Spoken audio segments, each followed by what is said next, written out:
belajar tentang peran aktivitas jasmani terhadap pencegahan penyakit serta cara penularan dan pencegahan HIV atau AIDS.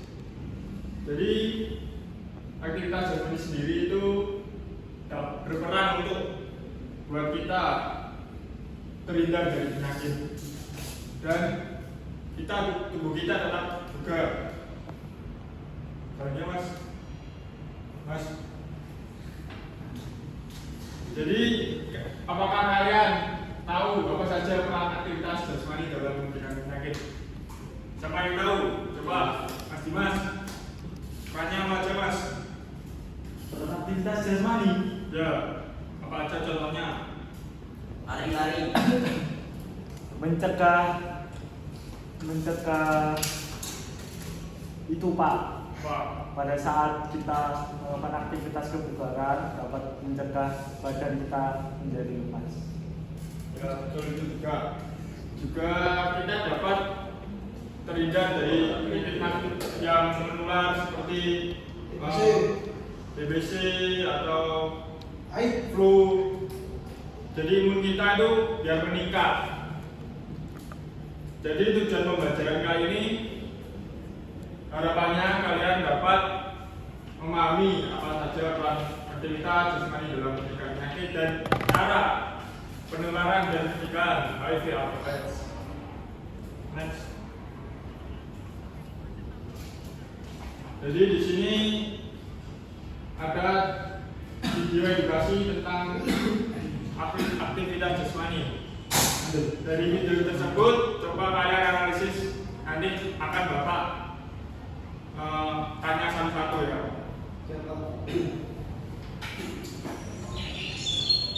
Ayah, pagi ini sepertinya cerah. Untuk hari Minggu, ayo kita badminton di halaman depan. Wah, itu bagus nak. Ayo.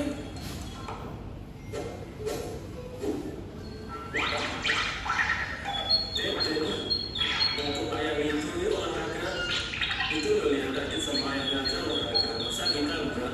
Tapi apa? Lagi seru nih gamenya. Pasti nanti habis olahraga capek dan bau. Gak mau ah. Game terus. Kamu itu dibilangin ngeyel. Sekolah online dan tinggal tidur. Nggak perlu beres-beres rumah. Ke game setiap hari. Dan coba itu tiup di tanah-tanah kita. Udah juara kelas, mau pulang. Sudah Pak, sudah. Jangan dibandingin sama anak tetangga. Nanti dia malah tambah marah loh. Wah, aku habis. Gak bisa bikin lagi nih. Dan habis sekolah mau belajar bareng nggak? Boleh sih, tapi aku game dulu ya. Kemarin aku belum menang soalnya. Oh, kenapa nggak belajar dulu Den? Nanti sore kita main badminton bareng. Nanti olahraga. Iya. Den, kenapa sih Den? Anjing Den, lari. Aduh Den, aduh.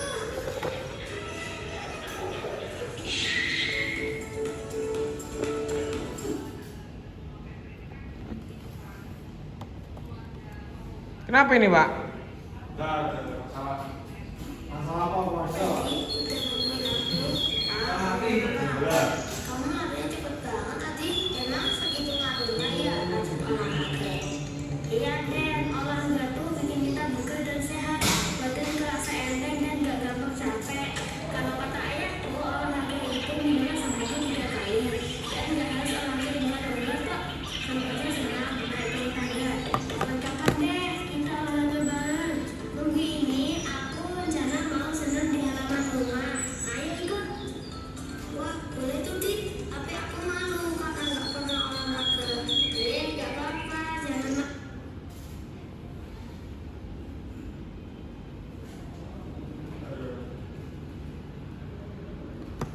olahraga bareng adik setiap 2-3 kali seminggu.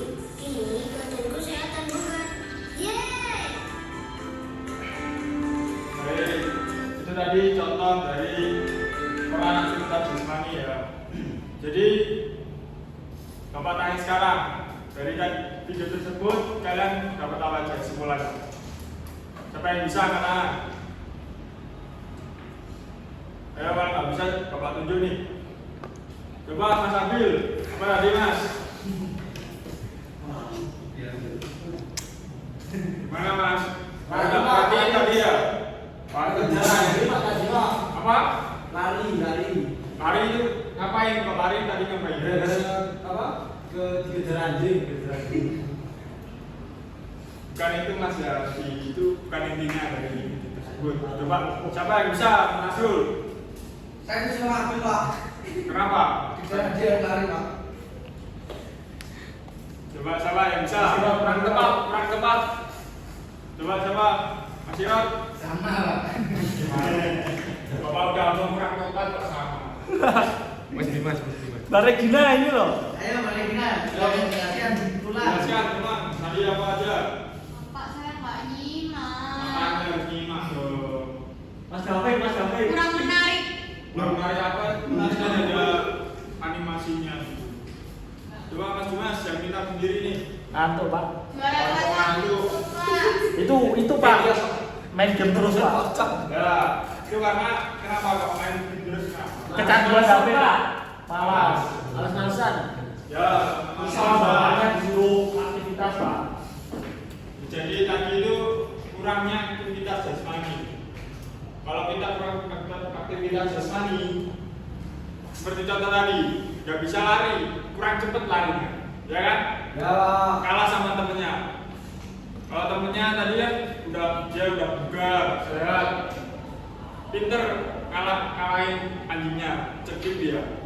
Kasih kayu dilempar, anjingnya jadi nggak kejar lagi. Pak, kalau sama anjing itu kita lari malah dikejar Pak, kalau diam nggak dikejar.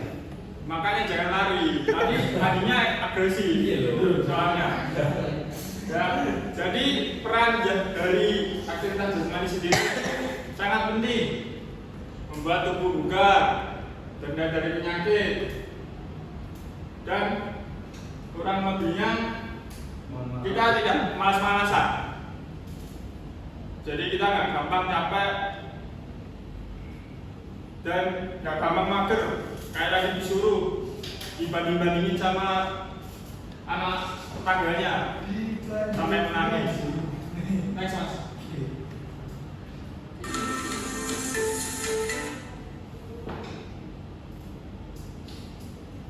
Ya, selanjutnya ada dampak negatif tidak melakukan aktivitas jasmani.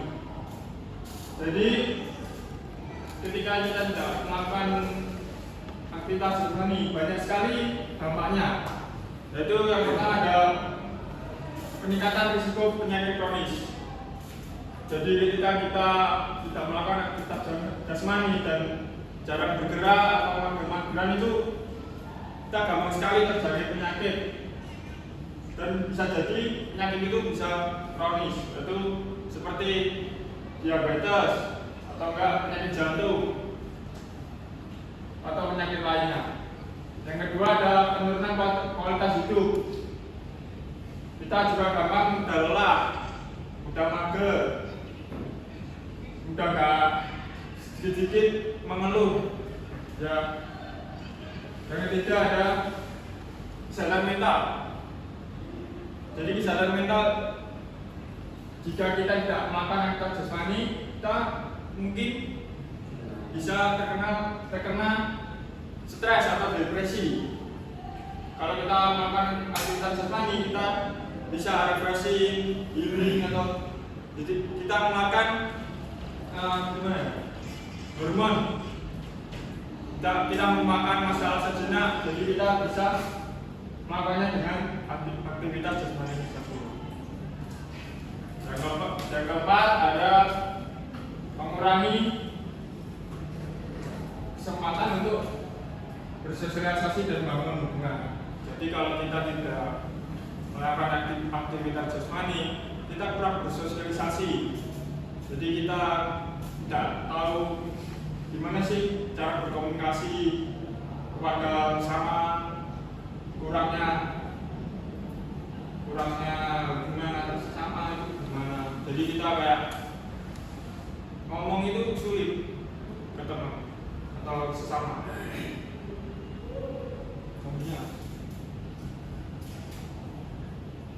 Jadi gimana sih cara melakukan aktivitas jasmani untuk mencegah penyakit?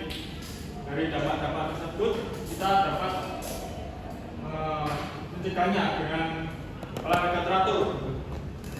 Jadi olahraga teratur itu minimal seminggu itu 150 menit. Kalau per hari itu 30 menit. Ya. Jadi kita harus teratur. Seperti kalau kalian ikut atau ekstra klub gitu ya, harus teratur. Dari Senin berapa minggu sekali atau 2 kali seminggu. Yang kedua adalah latihan kekuatan. Jadi kita melakukan latihan kekuatan itu membuat perkembangan dari masa otot kita. Jadi menambah beban masa otot biar badan kita tidak kurus. Jadi ideal.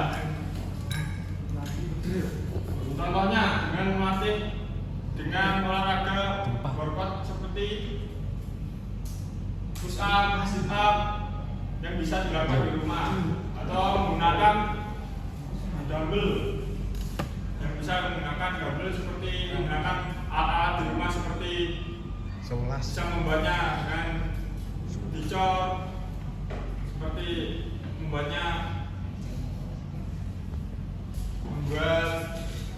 dari aqua ya, dari kaleng dicor dan diberi pasir. Oke, siap. Lanjut. Yang ketiga, mengikuti program olahraga komunitas. Ada yang tahu komunitas apa yang baik untuk mencegah penyakit makan aktivitas jasmani? Komunitas senam aerobik, komunitas lari, komunitas lari rampal. Rampal ada ya? Ada. Hah? Ada, saya ikut, Pak. Ikut ya? Ya. Berapa kali putaran mas kalau di rampal itu sama? Tergantung. Kalau saya 1 kali putaran cukup, Mas. Pak. Itu kurang Kan mas. nggak niat dari kafis ya. Masnya kurang bugar kayaknya. Iya.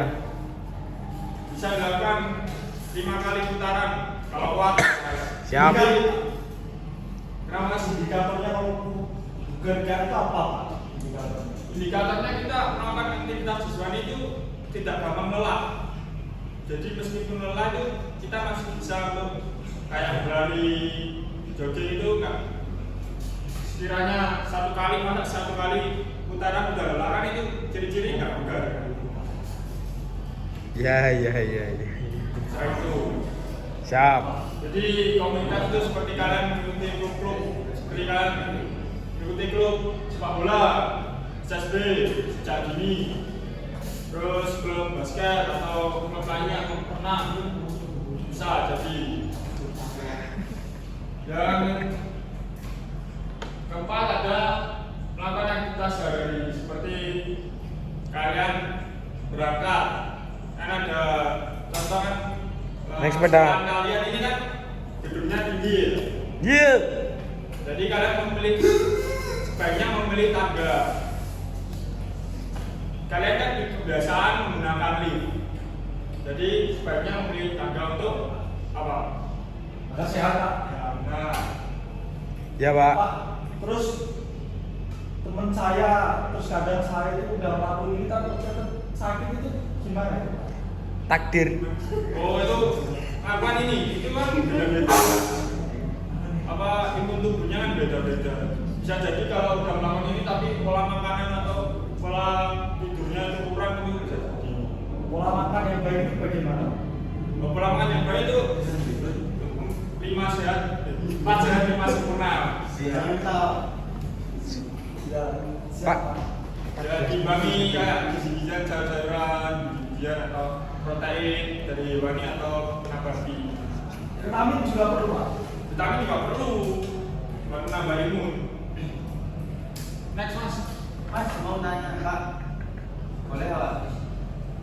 Boleh. gimana? Boleh? Boleh. Jadi gimana kalau ada orang memenuhi asupan vitaminnya itu pakai suplemen vitamin daripada vitamin alami seperti kayak buah-buahan, nah itu gimana Pak? Jadi kayak pikirannya biar cepat instan gitu lah, gimana?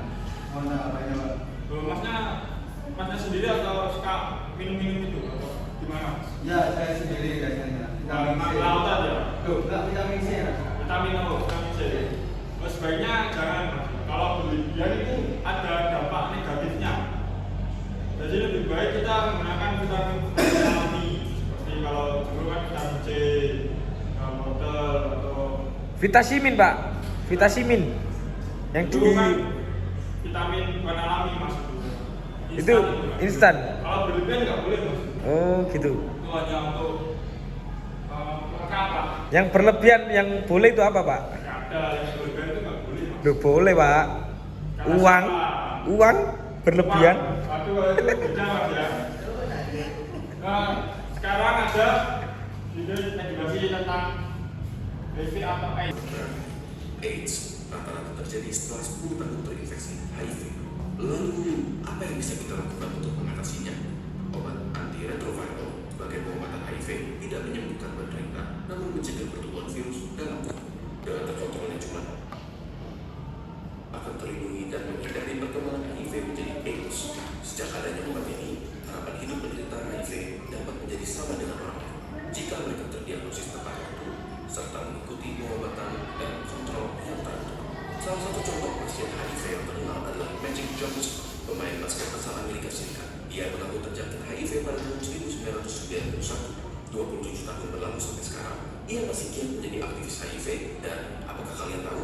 Dia tidak mempunyai keluhan medis. Mengapa bisa? Dia mengkonsumsi obatnya secara teratur. Sebagai tambahan, pasangan yang positif HIV tidak langsung ditakdirkan untuk mempunyai anak dengan HIV juga. Hal ini dihasilkan dari pengobatan yang membuat jumlah virus cukup rendah untuk tidak menginfeksi janin. Pada proses kelahiran, ibu akan menjalani kelahiran secara tidak sesar sehingga menghindari kontak dengan darahnya. Setelah itu, bayi yang baru lahir akan diberikan antiretroviral therapy untuk mencegah kemungkinan virus yang masuk saat kelahiran. Hasilnya, dalam situasi seperti ini, kesempatan bayi untuk tertular HIV dari orang tuanya diperkirakan kurang dari 1 dari 100. Memang kesetiaan berobat adalah kunci untuk menghindari perkembangan infeksi HIV menjadi AIDS, tetapi stigma sosial yang ada menghalang keberanian penderita untuk datang berobat rutin. Mungkin hal ini dapat diubah dari masing-masing diri kita sendiri. Memberikan dukungan dapat merubah begitu banyak kehidupan para penderita HIV untuk berani berobat dan menjalani hidup yang lebih baik. Setelah ini, menurut kalian ada harapan untuk melawan HIV? Ayo kita sama-sama memberi dukungan kepada saudara-saudara kita yang sedang berjuang melawannya. Salah satu caranya bisa dengan membagikan video ini. Jangan lupa subscribe untuk mendukung kami dalam edukasi lebih jauh. Baik, jadi tadi dari video tersebut kalian dapat tahu kesimpulannya. Coba tanggal Pak. HIV tetap dapat stigma buruk dari masyarakat walaupun ada penanggulangannya ya walaupun memang tidak sembuh. Dan juga makanya dari itu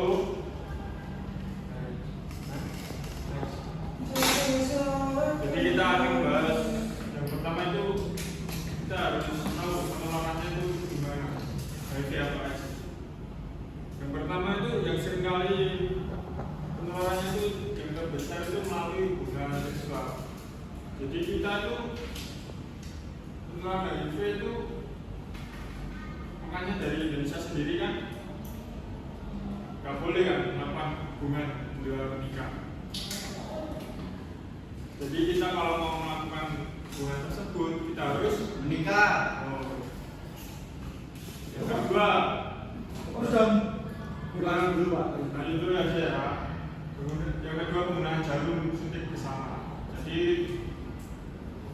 ketika kita berbagi jarum suntik atau suntik dengan orang yang terinfeksi dapat menularkan virus dari HIV atau AIDS. Jadi kalau di rumah sakit kan maksudnya harus steril ya, jarum suntik. Yang ketiga ada dari ibu ke anak. Itu HIV sendiri dapat dikeluarkan dari ibu hamil dengan bayi selama kehamilan saat melahirkan atau melalui air susu ibu. Jadi ada kasus yaitu ketika ibunya terjangkit HIV itu kan ada anaknya yang merawat. Jadi anaknya Ya Pak, lanjut. Yang ketiga, melalui transfusi darah.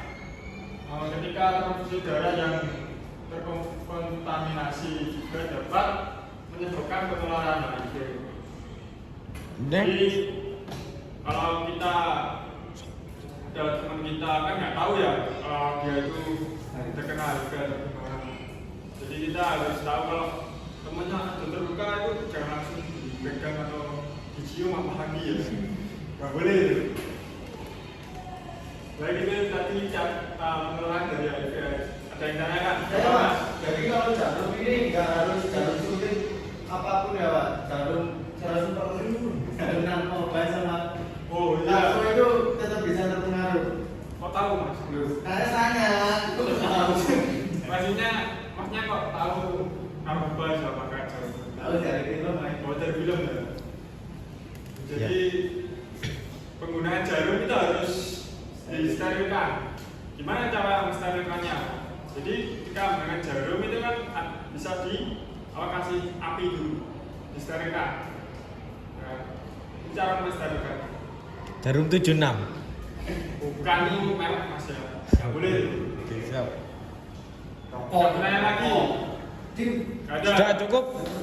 Cukup. Selanjutnya Mas, Selanjutnya terus Pak. dari penularan tadi 20. kita dapat mencegahnya dengan cara yaitu penerapan gaya hidup sehat. Selawi. Jadi kita harus rutin untuk berolahraga, makan makanan yang sehat, tidak merokok. Ya, jauhilah hal-hal yang membuat hidup tidak sehat. Siap. Lanjut. Yang kedua ada menjauhi pergaulan bebas. Jadi kita jangan ikut-ikut pergaulan yang dapat merusak kita, seperti pergaulan yang kumpul kebo itu nggak boleh ya. Apa itu Pak? Jadi itu kayak seperti pesta Pesta. apa ya? Pesta seksual gitu loh Mas. Oh. Kayak ini. Nanti bisa di searching aja di Google ya. Lanjut. Artinya ada menolak tekanan negatif. Jadi kita menjauhi hal-hal negatif, Siap. dorongan negatif dari kayak pengen coba gimana sih cara rasanya hubungan intim itu gimana sih? Jangan ya.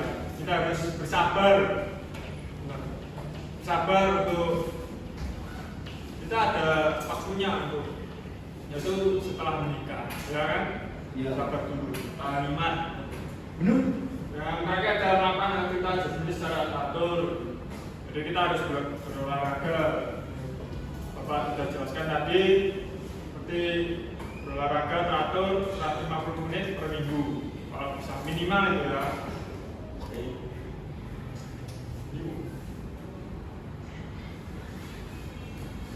Baik.